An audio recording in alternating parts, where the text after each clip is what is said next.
Gente, quero mandar um beijo bem instalado, mas bem gostoso mesmo, viu? Pra Jaquelina 9329, que disse: eu tô ligadinha aqui no Mais Saudável, minha princesa, você tá sempre ligada. Muito obrigada pela sua audiência, pelo seu carinho, você é demais.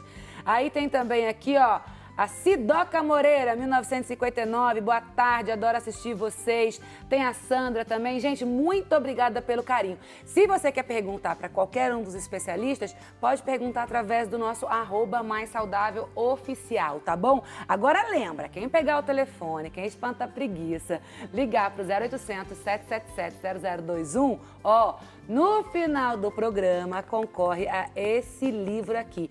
E eu vou falar, eu tô na metade pro fim, como eu disse. O livro vale super a pena, é dessa coaching querida que eu adoro, que é a Laura Porto, tá sempre aqui com a gente, Liberte Sua Libélula. Gente, esse livro é um aprendizado, você começa a ler, você fala assim, oi? Eu era assim? Não, não quero mais ser assim, eu quero ser diferente. E aí vai seguir os passos também, tá? Para você se modificar. Afinal de contas, estamos aqui para isso, né? Para aprender diariamente. Então pega o telefone e participa com a gente, tá bom?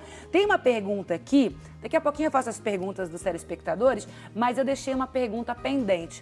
Relação da carne esponjosa. A carne esponjosa, ela é proveniente do desvio de septo, não tem nada a ver, ela está interligada, ela aparece, depois ele aparece, ou o desvio aparece, depois ela aparece. Como que é, doutora? Na verdade, a carne esponjosa é um nome popular, né? A gente tem duas estruturas no nariz, uma em cada narina, que chama corneto inferior. E esses cornetos são mucosa, né?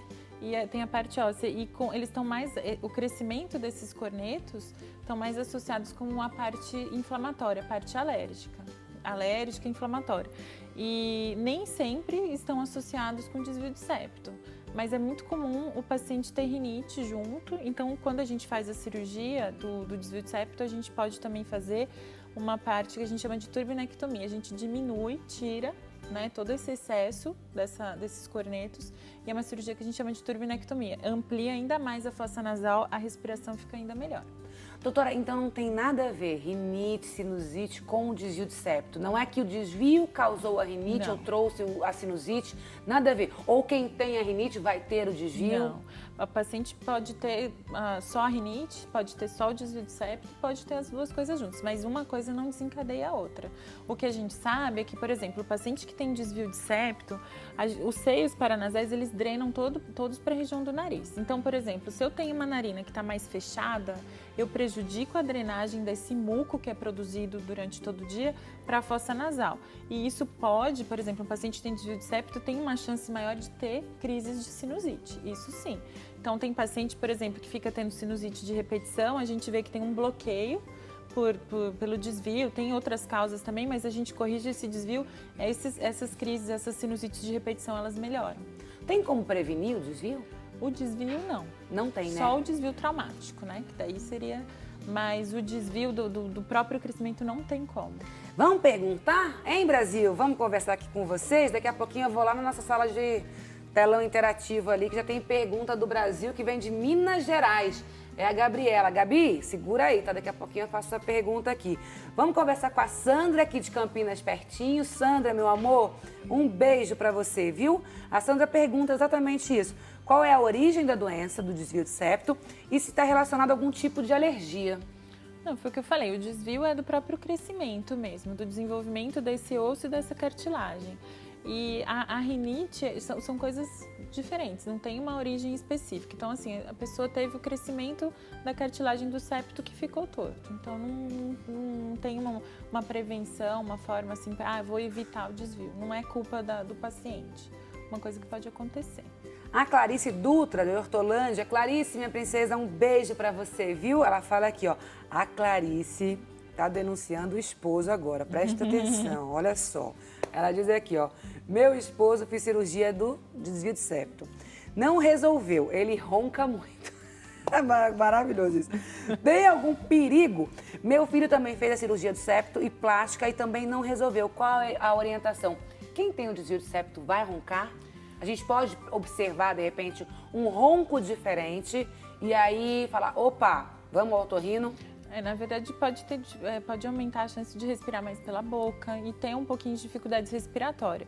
Mas, assim, o que eu sempre gosto de explicar, assim, a cirurgia de desvio não vai resolver. Hoje em dia tem muito ronco associado à apneia. A gente tem inúmeros sítios de obstrução e precisam ser feitos exames.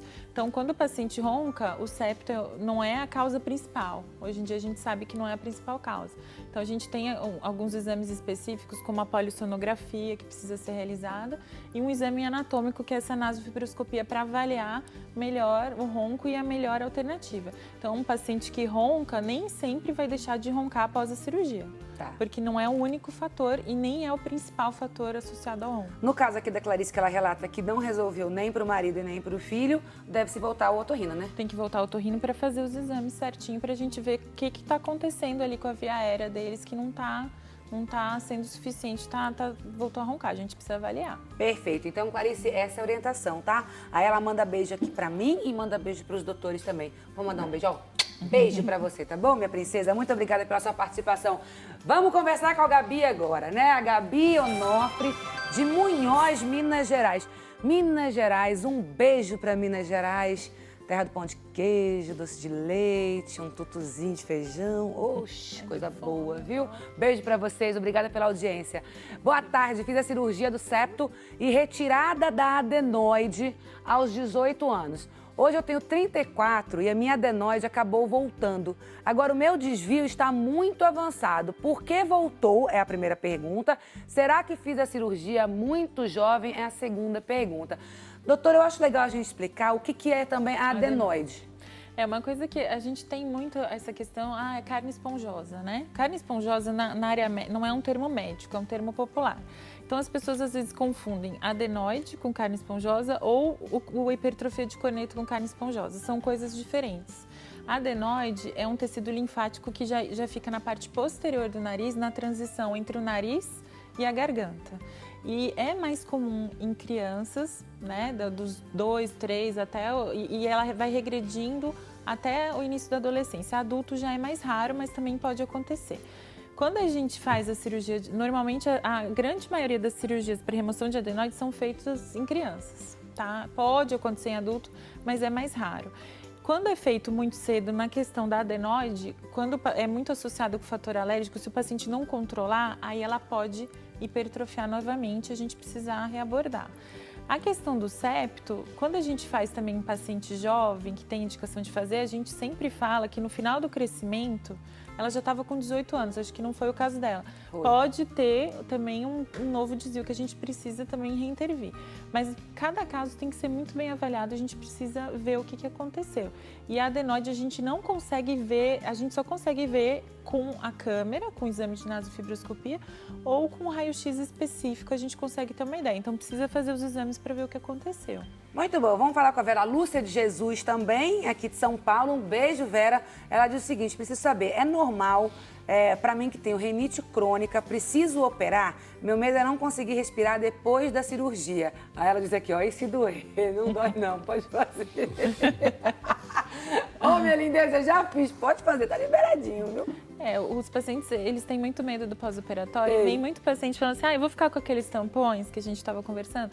Hoje em dia é muito assim, a gente deixa tampão, é muito raro. Eu não me lembro da última vez que eu precisei deixar. Tem um pouco de desconforto no pós-operatório, sim, o nariz fica um pouco obstruído, mas a gente tem medicações, a gente deixa tem todo um critério direitinho, a gente deixa com medicações para aliviar. Dor não é uma queixa comum, assim, no pós-operatório, é uma cirurgia relativamente, assim, pós-operatório tranquilo. Perfeito.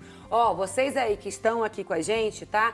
Ligaram no 0800 777 0021, no 19 3871 9620. Tá aqui, ó, no final do programa eu vou sortear esse livro. Pode ser seu, vai chegar na sua casa e vai mudar completamente a sua visão mesmo do mundo e a sua visão pessoal. Pode acreditar no que eu tô falando, porque eu estou lendo e tô amarradona no livro aqui, gente, da Laura Porto, que é a coach que tá sempre aqui com a gente no Mais Saudável. Muito obrigada, viu, Laurinha? Liberte sua libélula. Você vai libertar a sua vida, vai tirar, ó, todas as amarras, tá bom? Então, ó, esse livro vai ser seu no final do programa. Pega o telefone e liga que dá tempo, tá bom? Vamos falar um pouquinho dessa questão do tratamento. Se não for medicamentoso, você falou que sempre vai ser cirúrgico, né? O desvio de septo, quando ele é obstrutivo, o único jeito que eu consigo tratar é com cirurgia. Sempre? Sempre. Não tem um medicamento para voltar o septo para o lugar. Tem que ser E aí, cirúrgico. doutora, a gente tem aqui uma tela. Pode colocar, Lu, encher a tela aí para o Brasil inteiro acompanhar essa questão da raspagem. E aí, a gente gostaria que a senhora explicasse esse passo a passo ali, ó. Na verdade, assim, o septo, a gente vai a cirurgia é toda feita por dentro do nariz, não fica nenhuma cicatriz externa. A gente tem um plano certinho, a gente disseca esse septo e remove o desvio. Então, a gente às vezes usa algumas pinças, pode até fazer uma raspagem e coloca ele no lugar. Às vezes a gente precisa dar algum ponto, alguma coisa, mas ele volta. O objetivo da gente é ficar exatamente assim, do jeito que ficou ali no vídeo. Retinho, né? Igual tá na ilustração, gente. Vai ficar assim, viu? Pode ter certeza, você vai ver só. Ai, não, respirar bem, ai, não tem preço, gente. A coisa... Olha, é do outro mundo. Vou falar porque eu tenho testemunho vivo aqui, ó. Eu sou essa pessoa, é maravilhoso. Doutora, como que é o pré e o pós-operatório? Bom, a gente precisa fazer o exame clínico, né? O otorrinolaringológico. A gente faz esse exame de nasofibroscopia em todos os pacientes. E se tiver alguma doença associada, às vezes precisa fazer uma tomografia, alguma coisa assim. Vai no consultório, a gente pede exames normalmente pré-operatórios, depende da idade do paciente, de se tem alguma comorbidade. A cirurgia pode ser feita interna, vai embora no mesmo dia, não precisa dormir no hospital, é tranquilo. E foi o que eu falei, o pós-operatório é relativamente tranquilo. Tem um pouco de obstrução, Quanto sim. tempo fica o tampão hoje em dia? Hoje em dia a gente não usa tampão. Maravilha. Por que eu não fiz Muito hoje? raro, muito raro. É mesmo, doutora? Muito Não raro. usa? Muito raro a gente usar. São casos, assim, bem pontuais que a gente usa. É bem raro. Então é rapidinho. É rápido, é uma cirurgia relativamente tranquila. Menos de 1 hora de cirurgia. Tá vendo? Quem tava com medo aí? Anestesia geral. Quem é que tava com medo aqui? Quem é a lindeza? A Vera. Tá com medo? Vera, tome coragem e vá, você vai ver. É outra qualidade de vida, tá bom? Você em casa, não descola, fica com a gente, porque na volta a gente vai falar do rinofima. Sabe o que é? Pois é, eu também não conhecia essa doença, muito menos essa palavra. Mas eu já vi muito nariz com rinofima passeando por aí. E eu só imaginava que era uma anomalia natural daquele nariz, mas não é. E você vai entender tudo isso daqui a pouquinho. Não descola, a gente vai e volta voando, te deixando sempre, né, mais saudável. Me espera.